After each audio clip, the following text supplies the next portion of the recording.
यो देशको दलित समुदायलाई मैले आज सार्वजनिक क्षमा याचनाका साथ केही भन्नु छ।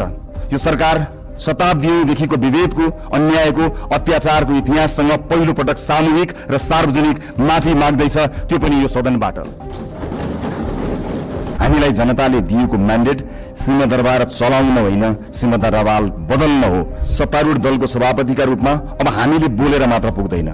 मैले मात्र होइन, रासोपाका हरेक माननीयले कामबाटै आफूलाई, पार्टीलाई र सरकारलाई प्रमाणित गर्नुपर्छ।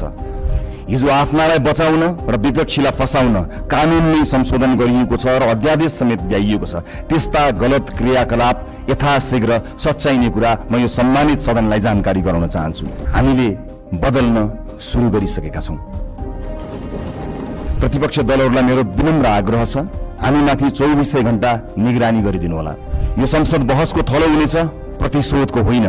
कुनै छोरीले अब आफ्नो सपना सानो बनाउनु पर्ने छैन। अबको यात्रा केवल समानताको होइन, सशक्तिकरणको हुनेछ। सभाध्यक्ष महोदय, जनताबाट अनुमोदित भएर आउनुभएका सम्पूर्ण माननीय सदस्यहरूलाई यो सम्मानित सदनमा हार्दिक स्वागत गर्न चाहन्छु। यो संसद राष्ट्र निर्माणका शहीदहरूदेखि जेएनजी शहीदसम्मका बलिदानको सन्तान हो।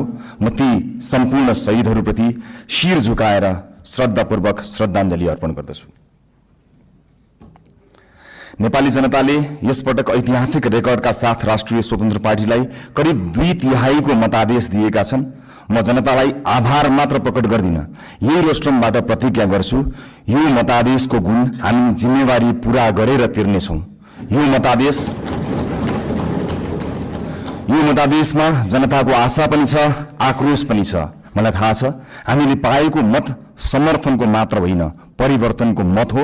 हामीलाई जनताले दिएको म्यान्डेट सिंहदरबार चलाउन होइन, सिंहदरबार बदल्न हो। म गर्वका साथ भन्न सक्छु, हामीले बदल्न सुरु गरिसकेका छौं। सभाध्यक्ष महोदय, सत्तारूढ दलको सभापतिका रूपमा अब हामीले बोलेर मात्र पुग्दैन। मैले मात्र होइन, रासोपाका हरेक माननीयले कामबाटै आफूलाई, पार्टीलाई र सरकारलाई प्रमाणित गर्नुपर्छ। अब हामी राम्ररी बोल्नु भन्दा पनि हाम्रा कामहरू र सरकारका कामहरू आफै अत्यन्त राम्रोसँग बोल्नेछन् र ती बोल्न सुरु गरिसकेका कुरा फेरि पनि म निवेदन गर्न चाहन्छु।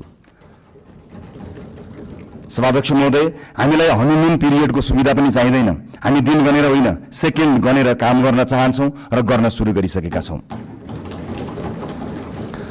तपाईहरूले सरकारको रफ्तार देखिरहनु भएको छ। अब कर्मचारी तन्त्र सहित सिङ्गो देशले यो रफ्तारसँग